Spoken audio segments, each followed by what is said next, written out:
La mesa directiva de la Asociación Mexicana de Comunicación, Audiología, Otoneurología y Foniatría, con el fin de promover la educación médica continua de todos nuestros asociados, les da la más cordial bienvenida a este importante evento, esperando les ayude a su práctica profesional.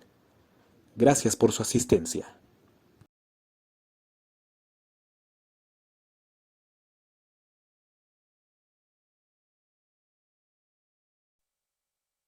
Hola, buenas noches. Bienvenidos hoy a esta tarde al webinar de este día, rehabilitación del niño hipacúsico entre la audiología y la rehabilitación del lenguaje.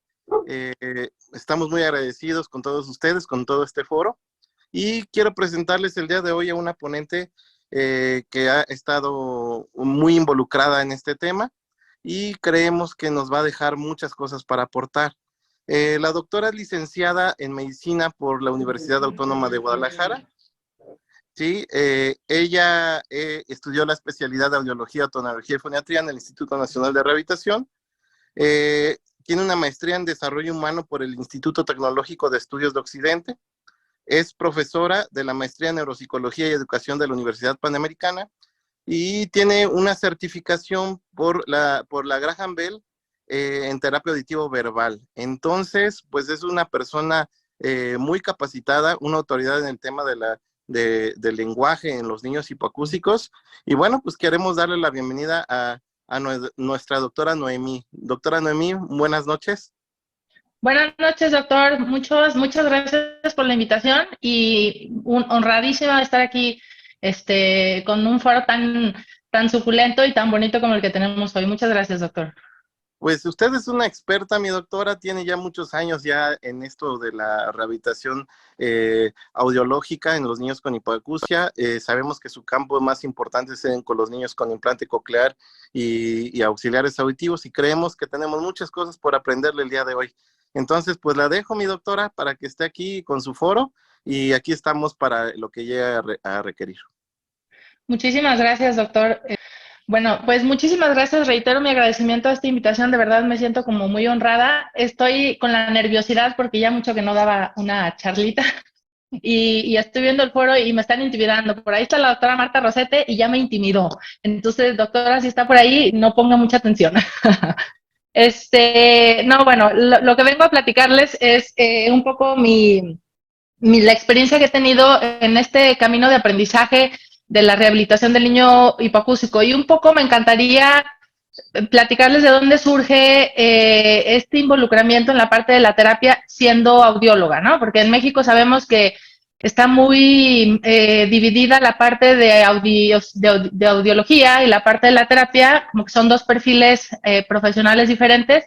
Y sin embargo, yo he hecho mucho en el área de terapia, mucho por ganas de no quedarme como mensa delante del paciente cuando preguntaban de la parte de rehabilitación, un poco como la curiosidad de saber por dónde iba el proceso y saber si el equipo con el que estaba trabajando estábamos dando el ancho todos, ¿no? Como un poco de autocrítica y de autoexigencia para saber por dónde realmente podíamos llevar a los niños a rehabilitación. Y mi interés surgió desde hace muchos años cuando estaba en la especialidad, que escuché hablar a Lilian Flores. Creo que ella fue como la persona que me entusiasmó mucho para empezar a curiosear en este camino.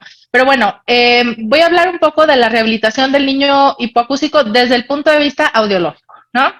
Normalmente nosotros tenemos, les decía, muy separadas las dos áreas, la área de audiología y el área de terapia, y aunque siempre se trabaja en equipo, y aunque siempre los equipos de niños, o los equipos, perdón, de implante coclear incluyen a un audiólogo y a una terapeuta, siempre como que el audiólogo dice, ah, esa es chamba del terapeuta, y el terapeuta dice, ah, esa es chamba del audiólogo, y por lo general, aunque hay comunicación, hay una definición muy exquisita de los roles de cada uno.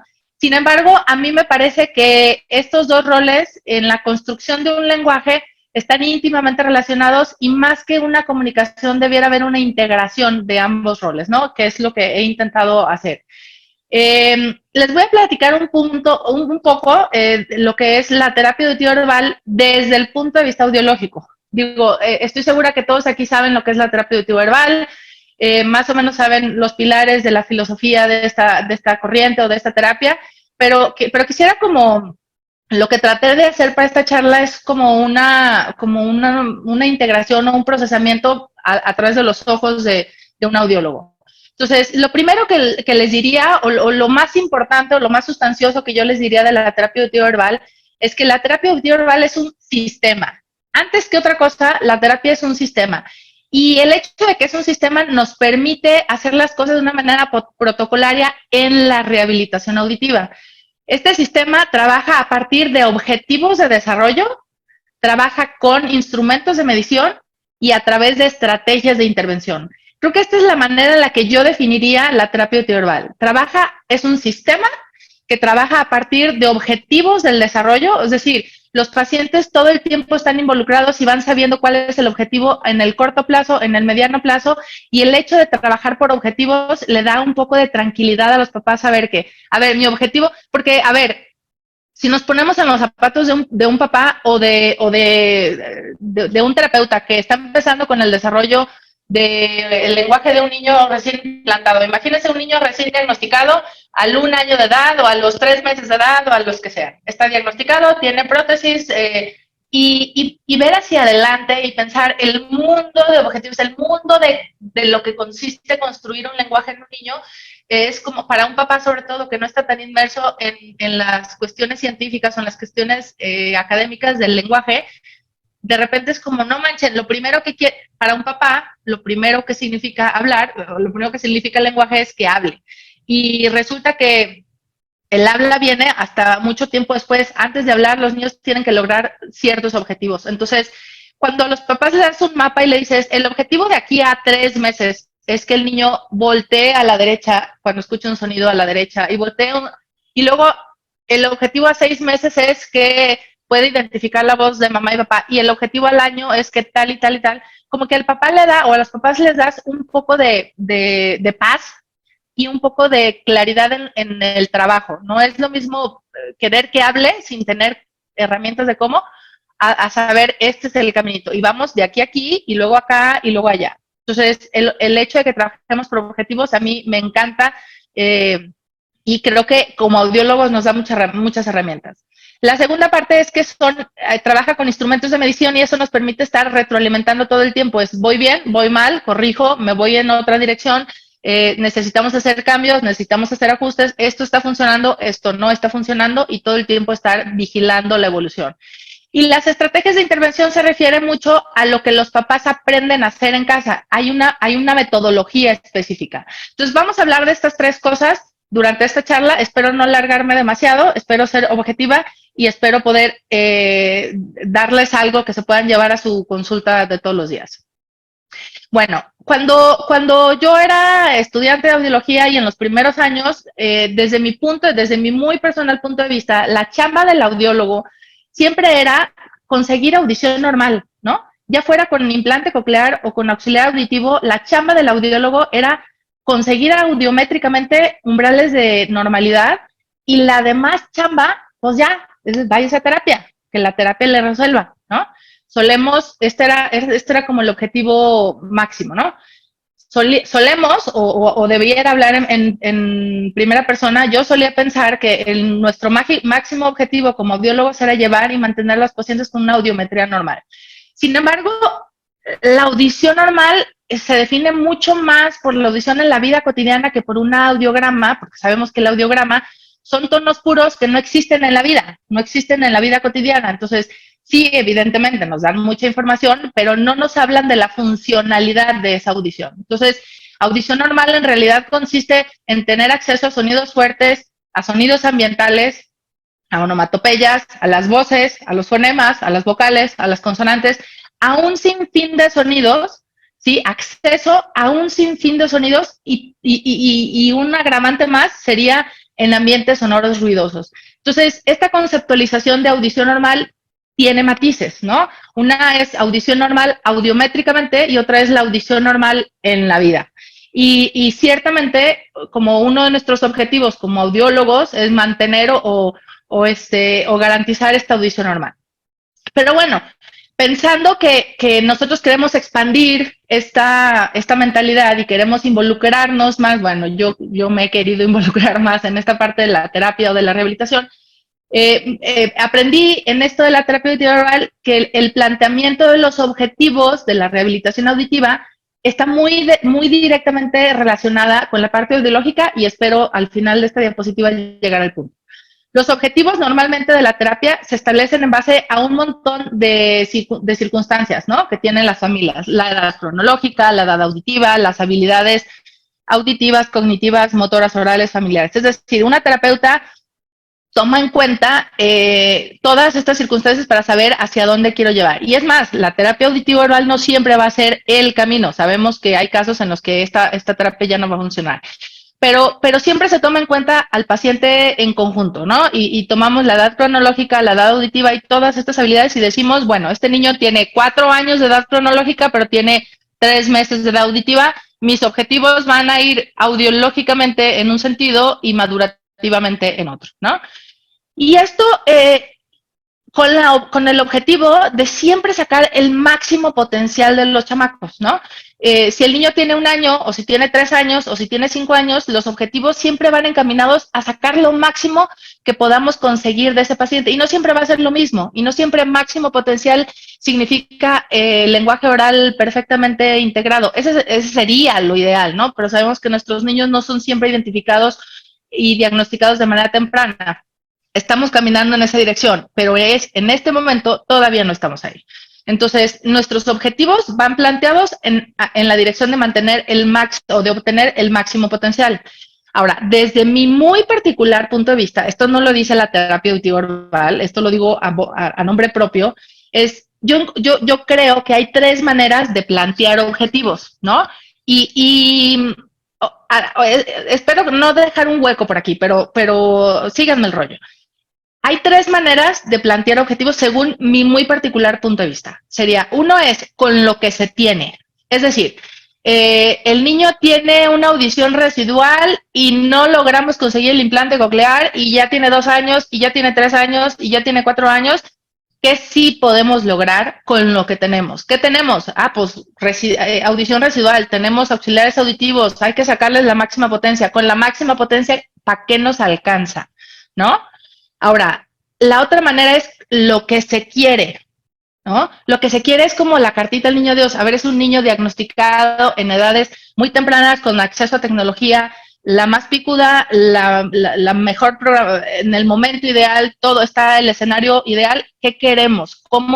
¿Cuál es el camino adecuado para hacer eso, ¿no?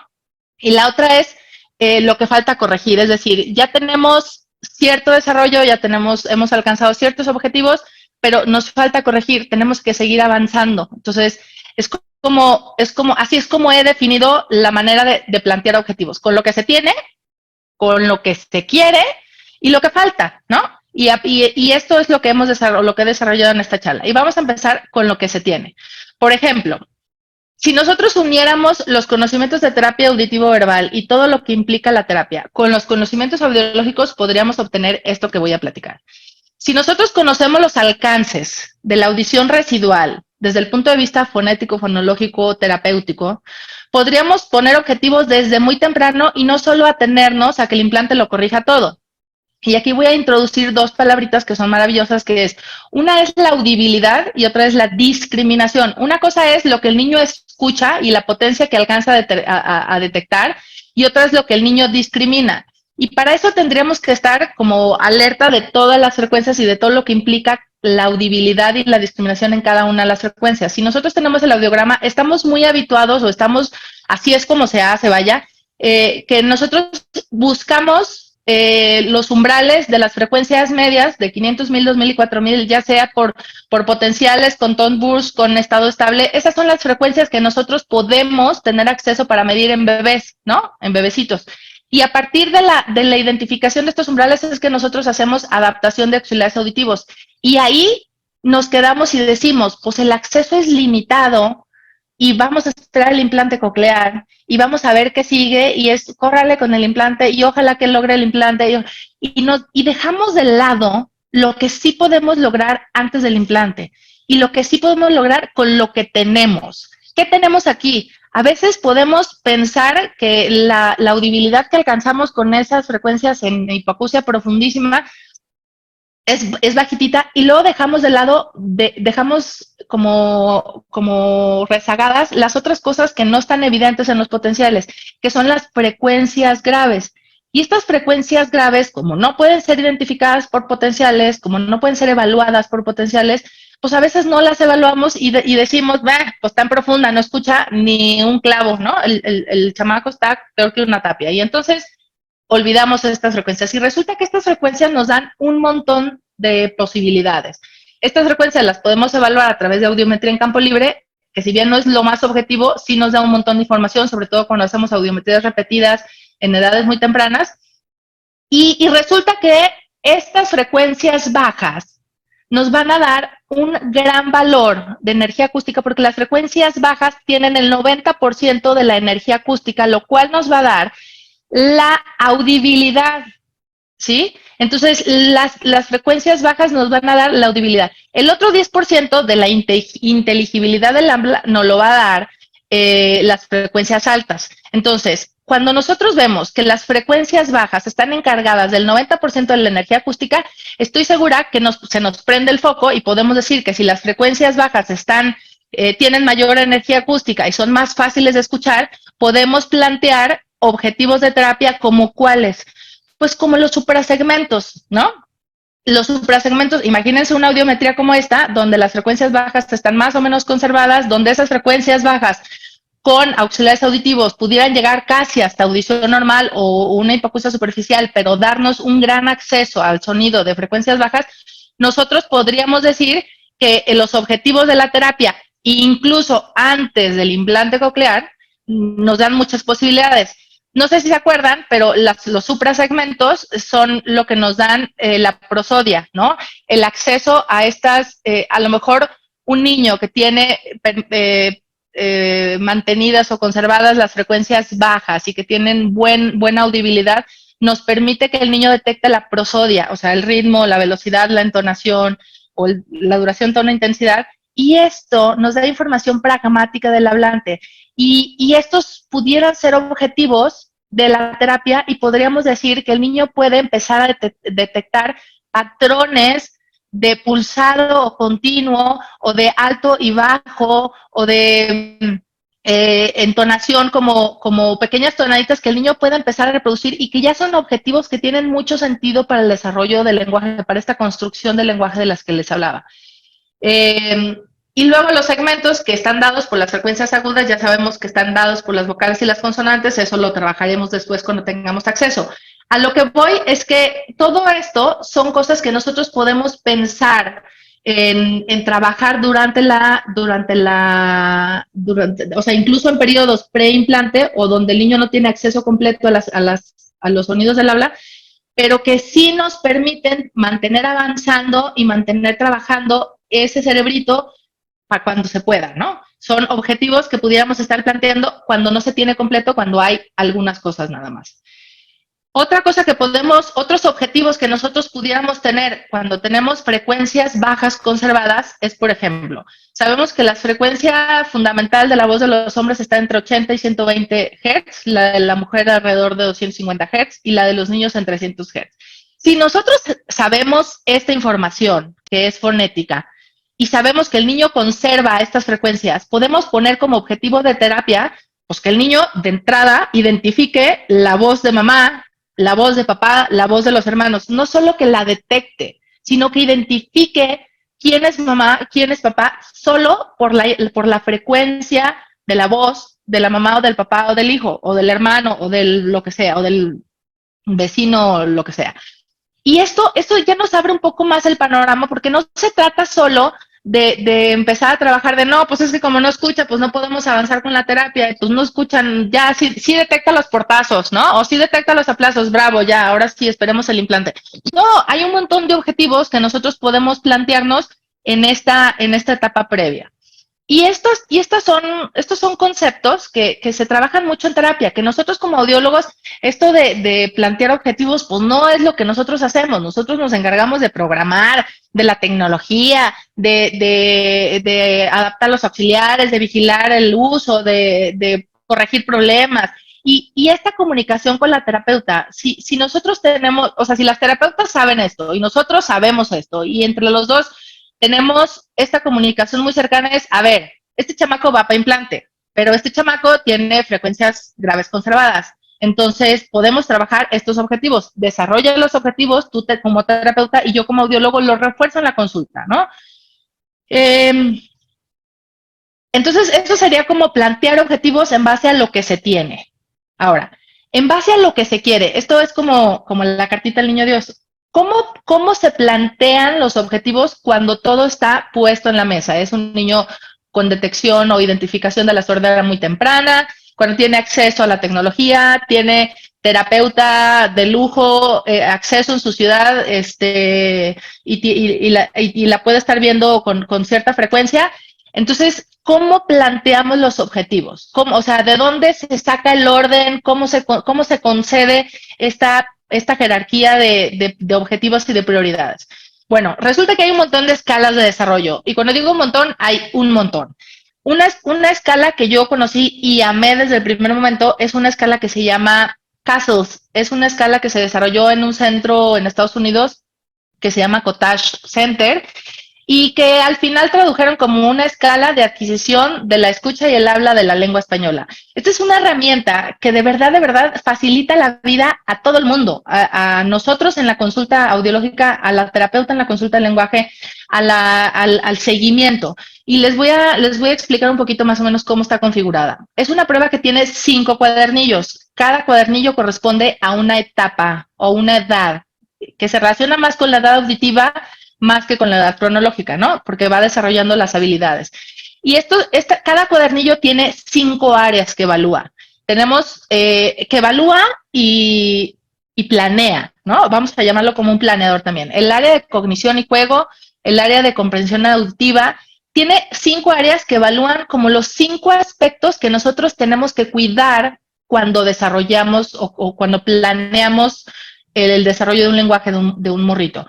Entonces, no es nada más que escuche, no es nada más que hable, es que escuche, que entienda lo que escuche, que hable, que tenga los movimientos del tracto vocal, que comprenda el aspecto social, emocional del lenguaje, que vaya adquiriendo vocabularios, que vaya adquiriendo conocimientos, que tenga su madurez de juego y de cognición adecuada. Entonces, son 5 áreas y en los 5 cuadernillos se mantienen estas 5 áreas que va evaluando. Y está desarrollada desde los 0 meses de edad hasta los 6 o 7, 8 años, creo que son los 6 años de edad, que es cuando los 6 años en los que en teoría el niño desarrolla de manera sana el desarrollo del lenguaje. Entonces, hay objetivos de 0 a 3 meses en el área de cognición y juego, de 0 a 3 meses en el área de comprensión auditiva, bla, bla, bla. Y eso nos permite tener una cosa muy minuciosa. Es como las mamás siempre dicen, no manches, doctora, ¿qué le vas a dar de terapia a los 3 meses y ni está despierto el chamaco? Pues no se le da la terapia al chamaco. Si a los 3 meses se la pasa dormido, evidentemente la instrucción es para los papás. ¿Para qué? Para que durante el tiempo que tienen intervenciones con el niño puedan desarrollar estas habilidades. Entonces, por ejemplo, tenemos en esta área, toma turnos para vocalizar, ¿no? Y nosotros podemos decir si lo hace, no lo hace, y entonces a partir de eso, a partir de ahí, o sea, si sí lo hace, lo palomeo, si no lo hace, lo tomo como un objetivo de desarrollo en los próximos 3 meses. Es decir, yo voy palomeando lo que sí hace y lo que no hace, lo tomo, lo jalo y lo pongo en mi lista de objetivos que le voy a dar, mi lista de objetivos en el corto o en el mediano plazo. Por ejemplo, en esta área de comprensión auditiva, uno de los objetivos en un niño de 12 a 15 meses de edad auditiva, estamos hablando, es que entienda, o sea, que comprenda entre 3 y 10 palabras. Y esas entre 3 y 10 palabras tienen que estar distribuidas entre nombres de la familia, juguetes, comidas, partes del cuerpo, rutinas familiares, bla, bla, bla. Si nosotros decimos, no, pues no los nombres de las familias no los comprende, o sea, si yo hablo y digo Juanito, no voltea a Juanito porque no lo identifica, ese será un objetivo de trabajo, ¿no? Comida, pues identifica el pan e identifica el agua. Pues tiene 2, pero quiero conseguir más. Entonces nosotros vamos planteando nuestros objetivos y decimos, bueno, un objetivo es que comprenda el nombre de 3 familiares y los pongo. ¿Cuáles familiares quieres que comprenda? Pues la tía Sandra, el tío Juan y el hermano Luisito, que son las personas más cercanas. ¿Y cómo lo vamos a trabajar? Bueno, lo vamos a trabajar, señora, siempre que habla Sandra es Sandra y la voltea a ver y Sandra siempre se va a estar nombrando y es una dinámica familiar y hay estrategias que vamos a ver más adelante. Pero esta es la manera de plantear objetivos e ir avanzando en la construcción de un desarrollo del lenguaje de un niño que tiene hipoacusia y que necesita una guía como muy, muy, muy, muy cercana. Y esta prueba, bueno, está padrísima porque tiene como muy desmenuzados todos los objetivos de desarrollo en las diferentes edades y en las diferentes áreas, ¿no? O sea, incluso en etapas más grandes, cuando ya tenemos que trabajar adjetivos, artículos, género y número, es como una guía muy minuciosa del desarrollo. Esta guía, evidentemente, es difícil hacer audiograma, hacer programación de implantes, hacer evaluación de qué tanto están usando los y aparte hacer evaluación del lenguaje, pero hay veces que nos toca hacerlo de todólogo y evaluar también el desarrollo del lenguaje junto con los terapeutas. Entonces, si la terapeuta tiene esta escala y el audiólogo tiene esta escala y luego el reporte de la terapeuta se basa en esta escala, el audiólogo la comprende súper bien y entonces podemos ver, ¿sabes qué? A ver, hace 3 meses el niño había logrado tales objetivos, no está avanzando, ¿qué está pasando? Es un tema conductual, es un tema audiológico, es un tema, lo que quieran, ¿no? Pero nos permite mantener una vigilancia y una evolución. Y no es nomás ya, a ver, ya tiene audición normal, váyase a la terapia, ¿no? Es como mantener la vigilancia constante en el desarrollo de estos mocosos. Esta prueba está accesible en esta dirección. Para quien le interese, tómele impresión de pantalla y échele. La verdad es que está re buena. A mí me ha facilitado muchísimo la vida. Y luego la tercera forma en la que yo les comento esto, que podíamos hacer o plantear objetivos es en lo que falta corregir. O sea, podemos tener objetivos en base a lo que tenemos, luego objetivos en base, vamos como en un desarrollo muy bonito, que sigue, que tenemos que desarrollar enseguida. Y luego cuando ya tenemos un avance más grande, cuando ya estamos alcanzando cada vez más metas, hay cosas que falta corregir. Y no solo en etapas tempranas, ¿no? Es como estar vigilando y estar reevaluando constantemente todas las áreas. Algo que es bien importante, nosotros tenemos que tener claro que hay un orden jerárquico de objetivos, ¿no? Y lo primero que nosotros tenemos en esta filosofía, voy a abrir un grande paréntesis cuando estamos hablando de una rehabilitación que queremos hacerlo a través de terapia audioverbal cuando las circunstancias nos lo permiten, que no siempre es así. Pero lo primero que nosotros tenemos que conseguir es que el niño escuche y que lo escuche todo. Y la segunda etapa es que lo comprenda y que lo comprenda todo. Y la tercera es que lo exprese y que lo exprese muy bien. Y esta dirección jerárquica nos permite tener los objetivos muy claros. ¿Cuántas veces, y esta es una pregunta como real para todos los audiólogos y para todas las terapeutas que están, ¿cuántas veces les llegan los papás de niños con auxiliares o con implantes o con lo que quieran, que tienen 1 año o que tienen 6 meses o que tienen 3 meses con el implante y es que todavía no habla, es que ya dice mamá, ya dice papá, y todo se reduce a que el niño exprese palabras. Y que exprese palabras es uno de los objetivos más tardíos.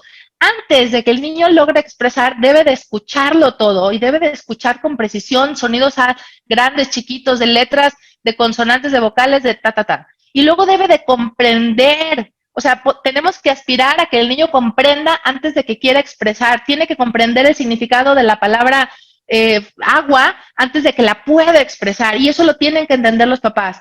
Y tiene que primero expresar antes de que corregir, porque no dice la S, ¿no? O no dice es que doctora no dice la R. Y el niño tiene 1 mes o tiene 1 año de implantado y es que ya dice pedo en lugar de perro. A ver, sí, mamita, pero eso es un objetivo de los más tardíos. Eso no nos interesa ahorita. Lo que nos interesa ahorita es esto. Entonces, tenemos que saber que hay un orden jerárquico.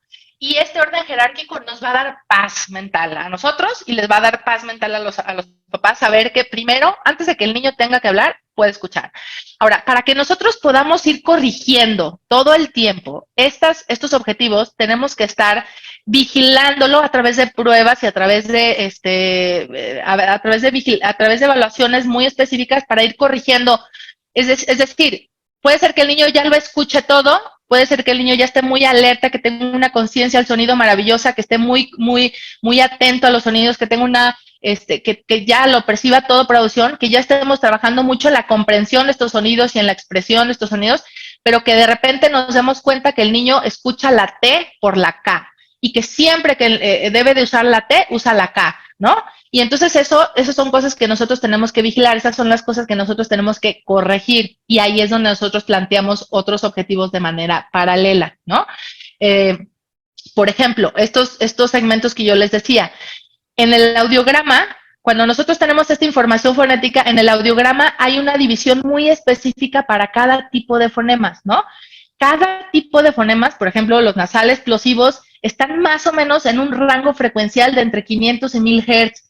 Y cada tipo de fonemas están especificados en una zona geográfica, muy como entre comillas, del audiograma. Y cuando nosotros conocemos esta información, que es en realidad un audiograma de arcoíris que desarrolló Silvia Rothfleisch, que me parece fabuloso y que es toda una ciencia aparte porque nos habla de el rango frecuencial que tiene cada tipo de fonema de nuestro vocabulario, de nuestro lenguaje. Este audiograma es una representación visual de las características del habla y sus correlaciones acústicas. Cuando nosotros entendemos y nos grabamos y aprendemos esto, nos da un montón de información, porque yo ya sé que si el niño está sustituyendo una letra o un fonema plosivo por un fricativo, entonces estas frecuencias son las que están alteradas. ¿Y esto cómo lo vamos a aterrizar? Bueno, lo vamos a aterrizar, bueno, esto nos permite plantear objetivos de la terapia, ¿no? Y nos permite hacer una programación. Pero ¿cómo lo vamos a aterrizar? Hay un test muy maravilloso, que es una matriz de consonantes facilísima de aplicar, facilísima cuando los niños cooperan, porque luego nos mandan al carajo y no cooperan ni más, y entonces suele ser muy difícil. Pero es un test muy fácil, que nos da un montón de información fonética o de esta percepción de los niños que tienen para corregir esas cosas finas, ¿no? Que de repente surgen en el proceso de adquisición de la audición y del habla. Entonces, este test se llama test de Iowa o matriz de consonantes, es esta plantilla, esa planilla de sílabas, que consiste en lo siguiente. La instrucción es la siguiente. El audiólogo, el terapeuta o el evaluador dice un sonido, una sílaba, y el niño debe de repetirla, ¿no? Yo digo ama, ¿no? Que sin este apoyo visual, ama, y el niño repite ama. Y si el niño repite de manera fidedigna la consonante, entonces ponemos una marquita así. Y así nos vamos con cada uno de los fonemas, ¿no? Si el niño logra repetir de manera fidedigna cada uno de los fonemas, nosotros hablamos que tiene una discriminación perfecta de todos los fonemas, y entonces este sería un test maravillosamente bien contestado y no necesita ninguna corrección acústica ni ninguna corrección en este sentido. Sin embargo, esto es difícil que suceda, sobre todo en etapas tempranas, sobre todo en niños con implante coclear. Entonces, la mayoría de las veces al principio suelen ser un poco más o menos así. El niño o el evaluador dice ama, y el niño en lugar de decir ama, dice ara o alguna otra consonante, la que quieran. Y entonces, en lugar de tener una línea perfecta, se hace un mapa todo desorganizado que nos habla de que el niño no está percibiendo auditivamente los fonemas como los debe de percibir. Es decir, si yo le digo ama y el niño dice ata todo el tiempo, pues su lenguaje expresivo va a estar patas para arriba porque no está escuchando lo que tiene que escuchar como lo debe de escuchar. Pero esta es un test que nos permite hacer ajustes finos audiológicos. ¿Y cómo lo vamos a hacer? Bueno, resulta que hay esta tabla que nos da la información de todos los tipos de los fonemas, los líquidos, nasales, fricativos, oclusivos, bla, bla, bla. Están aquí todos los fonemas. Y luego vienen las frecuencias de los tres formantes. Y entonces esta es una tabla bien padre porque, digo, estoy segura que ya todo el mundo la conoce, pero la correlación entre el test o la matriz de consonantes y esta es como padre porque nos ayuda a corregir cosas de manera muy simple. Entonces, imagínense que tenemos, los 3 formatos. Imagínense que un niño va a sustituir la P por la T y todo el tiempo, y en lugar de decir tío, dice pío todo el tiempo. Entonces resulta que nosotros venimos a la tabla, resulta que el primer formante está muy cercano, tiene una frecuencia muy similar, por eso se confunden. Entonces nos vamos al segundo formante y resulta que los segundos formantes están un poco más separados y entonces nosotros podemos hacer ajustes. En el segundo formante, o sea, en la frecuencia que nos da el segundo formante de cada fonema para que se puedan diferenciar más el uno del otro. Y entonces nosotros podemos ir a la página o de la programación, y entonces buscamos dónde está la frecuencia de 2000, en qué electrodo está la frecuencia de 2000, en qué electrodo está la frecuencia de 2500, y hacemos correcciones en el electrodo 9 y en el electrodo 11, y voilà, lo corregimos. Suena a magia, suena fácil. La verdad es que no es tan automático, pero sí, o sea, es cuestión de estarle jugando y subir a uno y bajar al otro y ver cómo resuena en el niño y hasta estar haciendo esto, lo que llamamos hacer ajuste fino, y esto es lo que nos permite hacer ajustes que nos ayudan a corregir los problemas del habla. Pero ¿cómo llegamos a esto? Pues llegamos únicamente a través de un análisis del habla del niño, a través del análisis, o sea, de lo que el niño percibe por audición, de lo que el niño está traduciendo en habla, de lo que el niño está escuchando, lo que está produciendo, que lo hace la mayoría de las veces la terapeuta, y luego ya viene con nosotros los audiólogos y entonces nosotros hacemos este ajuste. ¿A partir de qué? A partir de una comunicación directísima con la terapeuta y de que estemos hablando el mismo idioma, pues. O sea, la terapeuta puede ponernos los test que quieran o pueden ponernos el resumen de la evaluación que quieran, pero si los audiólogos no hablamos el mismo idioma, vamos a hacer cortocircuito y no podemos lograr como este trabajo que realmente está planteado para hacer en equipo, ¿no? Y bueno, hasta aquí hablamos entonces de los objetivos del desarrollo, ¿no? Les decía yo que la terapia auditivo-verbal es un sistema y que este sistema, desde mi punto de vista o desde mi resumen que yo logro hacer de la terapia, está constituido por objetivos, instrumentos de medición y luego estrategias de intervención. Hasta ahorita hemos visto los objetivos de desarrollo que yo les decía que se pueden plantear a través de 3 maneras y lo hemos visto. Ahora, vamos a ver cuáles son los instrumentos de medición que tienen un montón, pues, y que no son exclusivos de la terapia auditivo-verbal, pero que yo los aprendí ahí y entonces por eso se los pongo en este cajón, y que realmente están disponibles para todo el mundo y que vamos a revisar solo algunos. La verdad, a ver, siendo súper honestos, cuando en una valoración audiológica tenemos que hacer primero como un resumen de lo que ha pasado desde la última cita hasta hoy, revisar las molestias que ha tenido con el implante, las enfermedades que ha tenido, las cosas que han sucedido, y luego tenemos que revisar cómo va en el lenguaje, qué ha pasado, y luego tenemos que hacer una audiometría, y luego tenemos que hacer un mapeo, y luego la verdad es que pocas veces nos queda tiempo para hacer pruebas, ¿no? Pero si nosotros las vamos incorporando poco a poquito, vamos conociendo las pruebas y se aplican de una manera muy rápida. Y la verdad es que vale un chorro la pena ir incorporando pruebas que de manera objetiva nos permitan conocer la evolución. Voy a hacer un paréntesis. Hay algo que a mí me da mucha risa siempre, porque este lenguaje de comunicación, esta comunicación o este tono de comunicación entre terapeuta y audiólogo siempre es, oye, ¿cómo va Sofía, la paciente de perenganitas características? Ah, va muy bien. Ah, súper. No, ese va muy mal. Y entonces nuestro parámetro para decir cómo van en la terapia es, ¿va súper bien? No, va muy mal. Ahí va. Y entonces nuestro termómetro es, ¿va bien? Va más o menos, va mal, va de la fregada, ¿no? Y a eso se resume nuestra comunicación, o hablo en primera persona, a eso se suele resumir muchas veces la comunicación. Oye, ¿cómo viste a Perenganita en la terapia? No, la vi muy bien, va, ahí va, sus papás bien trabajadores, sí, ahí van logrando cosas, ya está a nivel de tal cosa. Y el termómetro suele ser muy pobre, ¿no? Y entonces cuando nosotros introducimos instrumentos de evaluación objetivas, pues nos permite tener una escala y decir, a ver, estaba en 3, queremos llegar al 10 y ya vamos en el 3.5, ok, ahí va señora, vamos bien, pero no vamos bien, pues queremos llegar al 10, tenemos 3 meses trabajando este objetivo y no lo logramos. Hay que ¿sabes? Como cero más objetivos en la planteación de objetivos y en la vigilancia de la evolución.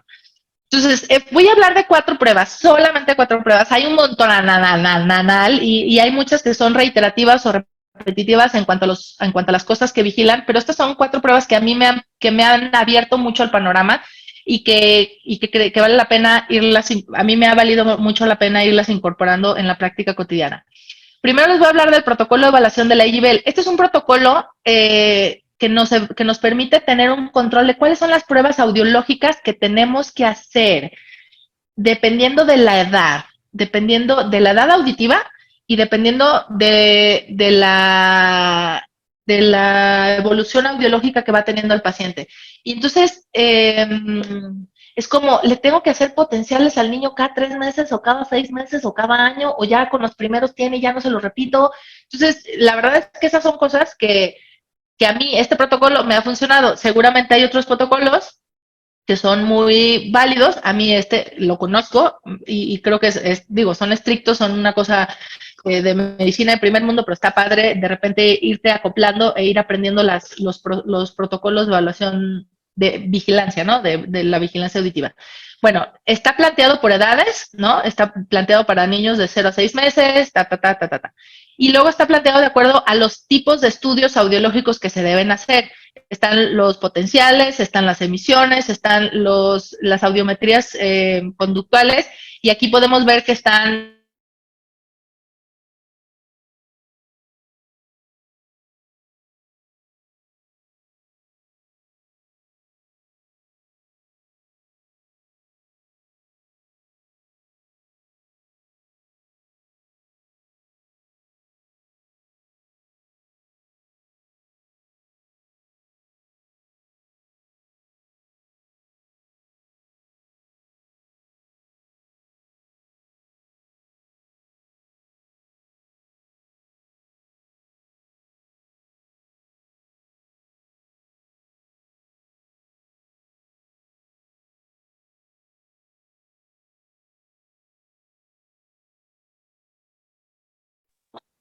Tenemos ahorita una falla técnica, les pedimos paciencia, por favor, ahorita en lo que se restablece la señal, por favor.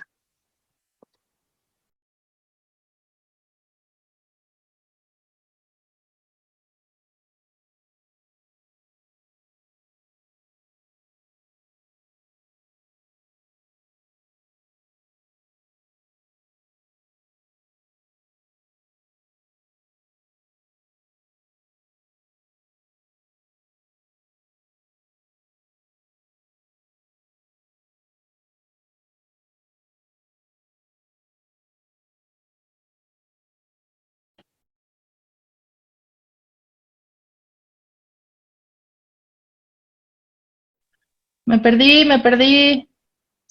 Sí, gracias, doctora, es lo que estamos platicando, que Perdón, una pequeña, un una, pequeño problemilla ahí de comunicación, pero bueno, ya estamos, bien, estamos hablando acerca de la escala de Agee-Vail y estamos muy atentos con lo de las pruebas que se ok, tienen que hacer y que no. me regreso, entonces ahí voy otra vez.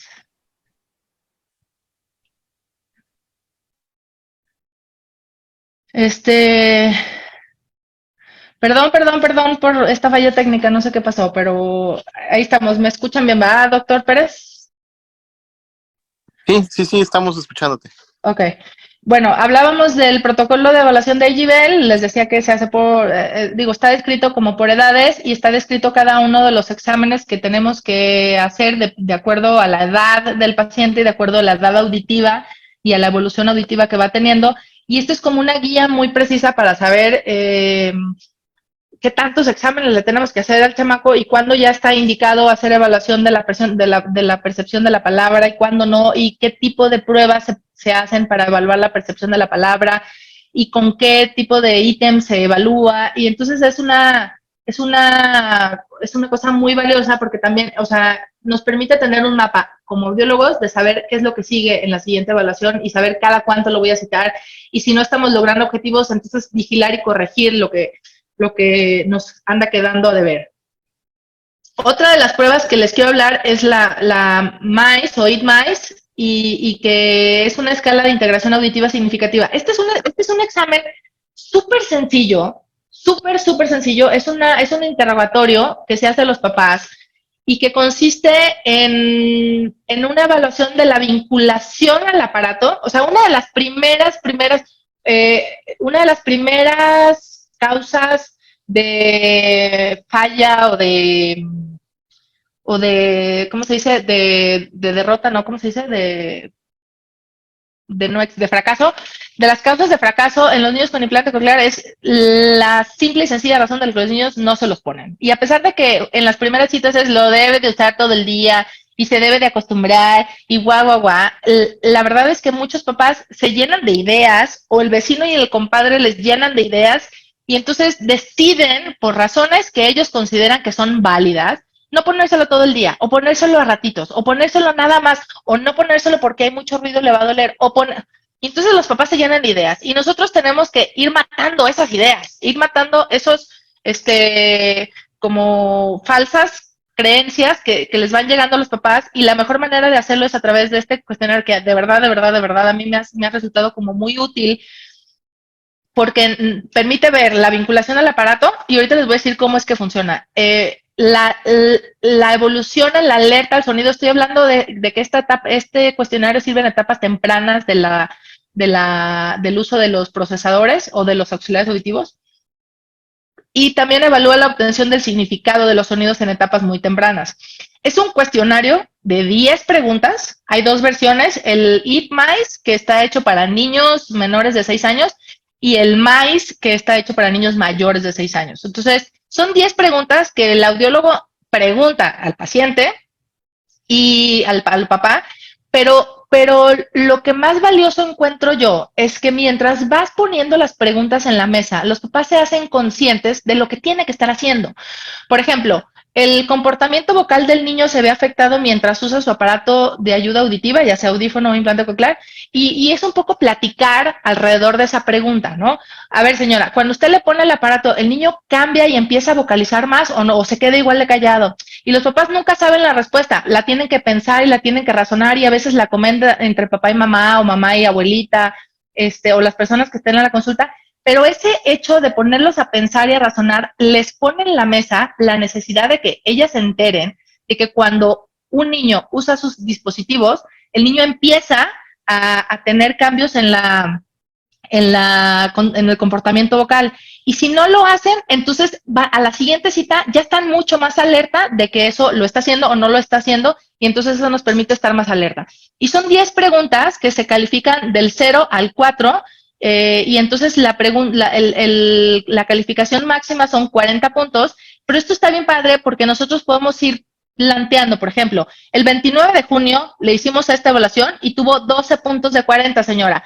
A la siguiente cita, que va a ser en 3 meses o en 6 meses o en lo que sea, vamos a ver cuánto obtiene. Este es un cuestionario, tuvimos hoy 12 de 40. A la siguiente vamos a ver cuánto obtiene. Acuérdese, el niño no hace esto y esto, hay que conseguirlo y hay que hacer y le podemos dar estrategias, ¿no? Y luego resulta que el 29 de septiembre viene y, ay, señora, muy bien, ya subió 28 de 40, ya casi llegamos, pero todavía no llegamos y nos falta trabajar esto y esto. Y esta es otra manera de plantear objetivos, de hacer consciente a los papás y a la familia del trabajo que se tiene que hacer. Y es un cuestionario de verdad facilito de hacer. O sea, están las preguntas aquí. Hay una versión que desarrolló AB que viene cada pregunta como muy explicada, que sirve como guía para cuando es la primera vez que lo vamos a hacer. Entonces, está el documento disponible en línea. Estoy segura que todo el mundo lo ha visto alguna vez. Si no lo han incorporado, incorpórenlo porque de verdad vale la pena. El valor que yo le veo al cuestionario es poner en la mesa, o sea, tiene dos cosas. Uno es poder medir de manera objetiva la evolución y el attachment, como el apego a los aparatos. Pero otra que es muy importante es que la familia se dé cuenta de lo que tendría que estar pasando. Y si no está pasando, pues que se ponga pilas y se ponga manos a la obra. Y luego otra prueba padrísima que nos evalúa la percepción de la temprana de la palabra, otra prueba que nos permite evaluar la percepción de la palabra, ya no cuánto escucha, sino lo que escucha, lo que está comprendiendo, lo que está discriminando, los patrones suprasegmentales que está detectando, como todo ya no solo de tonos puros, sino con las palabras, ¿no? Que eso también se hace en la cabina. Estas láminas evidentemente se tienen que entrenar al paciente porque si no conoce estas imágenes, pues no las va a conocer en la prueba y va a ser un como falso negativo. Entonces, esta prueba por lo general se trabaja, insisto, con las terapeutas y le dices, ¿no? O siempre hay como esta comunicación de, a ver, para la próxima cita, en 3 meses, vamos a empezar a evaluar la percepción temprana de la palabra y para que el niño esté familiarizado con estas palabras, pues necesitamos trabajarlas en la terapia. Entonces, que el niño vaya conociendo las imágenes para que cuando yo meta al niño a la cabina, le ponga la imagen y yo desde afuera le diga las palabras, el niño escuche las palabras sin ninguna pista visual, podamos saber qué tanto está identificando, qué tanto está discriminando. Y, por ejemplo, en esta lámina nosotros tenemos, en el renglón superior, tenemos imágenes de palabras que son monosílabos, bisílabos, disílabos y luego tetrasílabos. Y entonces aquí lo que estamos nosotros identificando, si el niño conoce o no, pues son la identificación de patrones, ¿no? Y luego hay otro nivel donde el niño tiene que discriminar las vocales, perdón por ese dedazo. Estas palabras lo que las diferencian unas de otras son las vocales y entonces nosotros cuando hacemos esta prueba nos podemos dar cuenta si los niños están discriminando las vocales. Evidentemente no la vocal sola, sino ya con un componente de significado, ¿no? Porque estamos asociando el sonido a una imagen. Y luego ya en el nivel más avanzado podemos evaluar si el niño está identificando de manera consciente las palabras o este vocabulario. Y esta es una prueba estandarizada y entonces podemos hacerlo con esto o podemos hacerlo con los colores o con las partes del cuerpo o con los nombres o juguetes que él tiene familiarizados, pero siempre se hace de una manera conjunta con el área de terapia. ¿Por qué? Porque nosotros avisamos a terapia, oye, fíjate que vamos a hacer en la próxima sesión una evaluación formal en la cabina de la percepción de la palabra. ¿Cuáles son las palabras que ya está identificando? Ah, pues los colores, órale, entonces ponemos colores.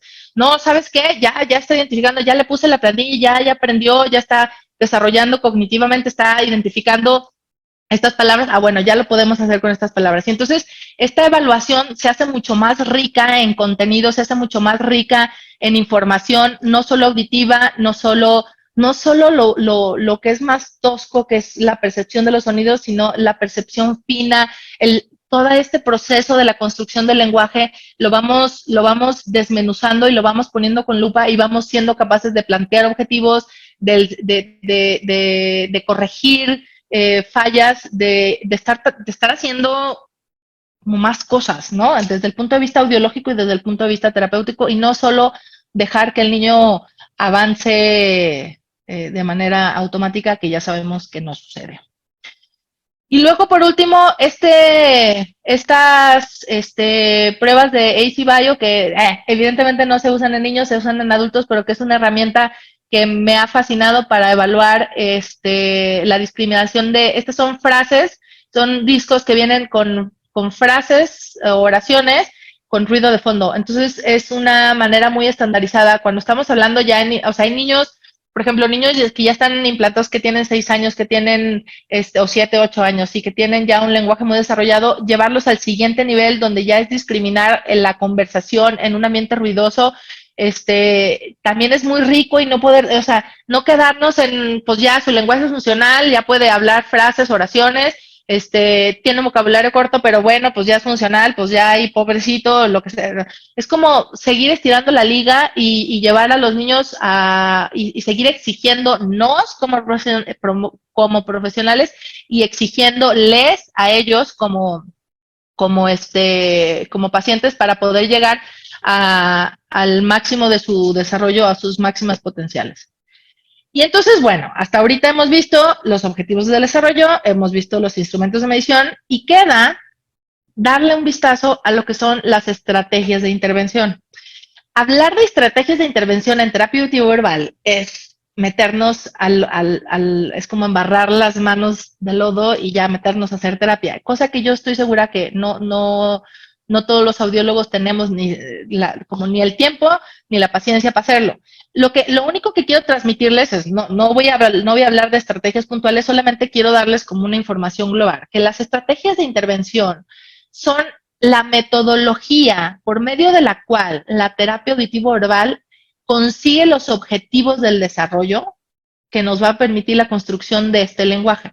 Las estrategias de intervención son el cómo, ¿no? Y hay estrategias de intervención muy puntuales. Y lo que se trata y lo que habla la terapia auditivo-verbal es que si una familia, o si un niño va a terapia de lenguaje una vez a la semana, el niño tendrá 1 hora de estimulación. Y si la familia comprende, aprende e integra estas terapias de intervención en su casa, el niño tendrá una estimulación 24/7 o 12/7, ¿no? Entonces, estas estrategias de intervención lo que se trata es, lo que intentan hacer a ver, antes de esto, las estrategias de intervención son la metodología que intentan, o que la filosofía de la terapia auditivo-verbal lo que intenta es sembrarlas en la familia para que las familias las cultiven y las lleven a cabo.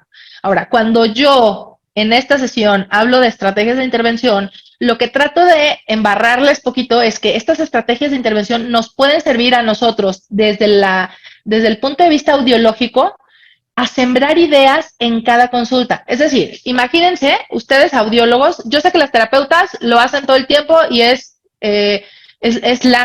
la chamba lo que tienen que hacer. Pero un audiólogo pocas veces, la verdad es que nos da hueva hacer este trabajo fino porque se necesita un chorro de paciencia para enseñar a los papás, para enseñar a los niños. Es un perfil de mucha paciencia que los médicos pocas veces tenemos, si he de decirlo. Pero si nosotros nos embarramos tantito de esas estrategias y podemos estar en la misma sintonía que la terapeuta y hacemos como que de verdad trabajamos en el mismo equipo y reforzamos las indicaciones de la terapia y hacemos un equipo de verdad donde no es tú haces tu chamba y yo hago el mío y tú lo tuyo y yo lo mío, sino yo sé tantito de lo tuyo y refuerzo en cada consulta lo tuyo y viceversa, eso funciona como que mucho más, ¿no? Que el paciente sienta que todos jalamos para el mismo lado, es una sensación de integridad, el paciente se siente como mucho más atendido o mejor atendido. A lo que voy es, tampoco pretendo que todos los audiólogos se pongan a dar terapia, es ridículo, nadie, o sea, no es esa la idea es que tengamos como un poco de input, que tengamos un poco de embarramiento, perdónenme mi neologismo, de estas ideas para que podamos saber de qué va la terapia y en qué está trabajando la familia y cómo funciona. Y que incluso nuestras mismas intervenciones en la consulta con el niño sean fundadas en esta idea de terapia auditivo-verbal, ¿no? Que si yo voy a platicar con el niño, yo pueda hacer pausas porque sé que si yo me callo, el niño tiene chance de hablar y si yo no me callo, el niño no va a hablar y que son estrategias como muy puntuales. Hay un documento que desarrolló bueno, este documento está en una página que se llama Hearing First, que está disponible y accesible para todo el mundo, donde vienen todas estas estrategias. Les digo que son estrategias muy puntuales, que están muy descritas, muy exploradas. Vienen ejemplos, vienen por qué sirven, por qué funcionan, en qué circunstancias, para qué tipo de objetivos funcionan.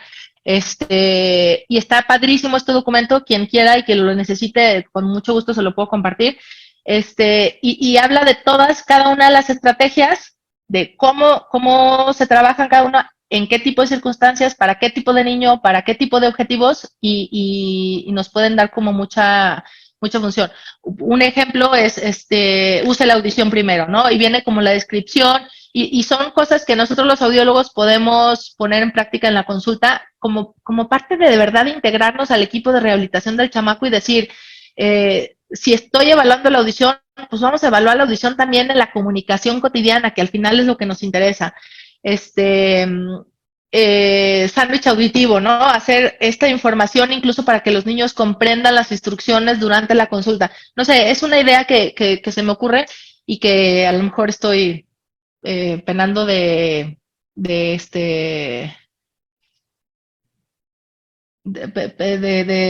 soñadora. Pero bueno, esa es como la idea de la exposición de las terapias auditivo-verbales. En resumen, la terapia auditivo-verbal es un sistema, ¿no? Y este sistema trabaja a partir de la creación de desarrollos, perdón, a partir de la creación de objetivos de desarrollo auditivo, trabaja con instrumentos de medición y a través de estrategias de intervención. Creo que es la manera más sencilla que yo he encontrado de definir la terapia auditiva verbal y a mí me parece que está completa. Hay algunos puntos que me gustaría como destacar y es, siempre hablamos, cuando hablamos de un equipo de implante coclear, siempre hablamos de que pues, es un equipo conformado por otorrino, terapeuta, audiólogo, anestesiólogo, radiólogo, psicólogo, guau. Pero no basta estar en el mismo equipo, hay que jugar en el mismo equipo. Y si jugamos en el mismo equipo, hablamos el mismo idioma. Y si sabemos de electrodos, pues también hay que saber de estrategias de terapia auditiva verbal. Y no necesitamos ser cirujanos para saber cuál electrodo vamos a poner, pero sí sabemos cuál es el más bueno. Y aunque lo elige el cirujano, yo también sé que un electrodo perimodiolar es diferente que un electrodo recto y sé en cuáles pacientes se usa uno y en cuáles otro y no me hace daño saber eso y no lo voy a poner yo nunca, pero sí lo sé. De la misma manera que sé estrategias de terapia auditiva verbal y medio sé cómo se usan unas y cómo se usan otras y estamos jugando en el mismo equipo. No es lo mismo estar en un equipo que jugar en el mismo equipo, ¿no? La segunda cosa es que nuestro objetivo no es solo garantizar una audiometría normal, que es algo que yo tenía muy inicialmente en mi carrera, sino hay que garantizar el adecuado acceso al sonido durante todo el proceso de adquisición del lenguaje. Esto es, no basta con llegar a audición normal y, pues ya tiene audición normal, señor, váyase a la terapia, ándele, dele a la terapia, pues es que si no le da la terapia, pues ¿cómo? Eso no sirve, o sea, al paciente no le sirve. Hay que jugar en el mismo equipo y hay que jugar por largo rato y hay que dar estrategias y hay que ayudarles y hay que... El trabajo es muy pesado en la parte de la construcción del lenguaje, este planteamiento de objetivos. Si se hace en equipo, se hace mejor. La otra cosa es que estamos obligados a conocer el proceso jerárquico de la adquisición del lenguaje para poder garantizar audibilidad y discriminación que tiene que estar disponibles durante todo el proceso. O sea, tenemos que saber que hay una jerarquía y que no puedo aspirar a que el niño discrimine la S cuando tiene un mes de implantado y que eso no me importa. Si no lo detecta, si no lo discrimina, me vale 7 cacahuates porque eso es un objetivo más tardío.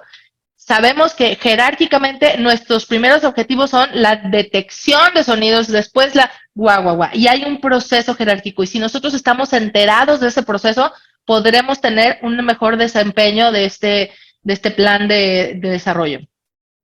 Y la última es planear de manera conjunta los objetivos de desarrollo del lenguaje nos permite hacer un reforzamiento mutuo, ¿no? Mutuo, en las dos direcciones. Tanto la terapeuta va a insistir en que el niño use los aparatos y si no los está usando, pues que esté friegue y dale hasta que la mamá consiga. O sea, bueno, sí se imagina porque lo ven todos los días, pero la cantidad de pacientes que tienen los procesadores y los usan 3 horas al día, 6 horas al día, 9 horas al día, cuando el chamaco está despierto, 13 horas al día. Estas son cosas que solo se consiguen a la duro y dale haciendo entender a la familia y la familia no está obligada a entenderla a la primera. La familia no tiene un contexto académico del implante coclear ni del desarrollo auditivo cerebral. La familia no sabe. Y si le dices una vez y no entiende, y otra vez y no entiende, y otra vez y no entiende, la obligación es de nosotros hacerle entender hasta que le caiga. Y si no es de una manera, es de otra. Porque de esos pacientes se está lleno en nuestro país, que son pacientes que son tercos, que se llenan de ideas, que estos chats, que cómo hacen daño, caray, de los papás que malinforman porque están mal informados y hacen como una epidemia de mala información. La única manera de pararlo es informando a nuestros pacientes, informando de todas las áreas, reforzando y reforzando y reforzando y reforzando eternamente. Y ya, me callo. Espero, de verdad, espero haberles sido de algo de utilidad, que les haya interesado y estoy a sus órdenes para preguntas y respuestas.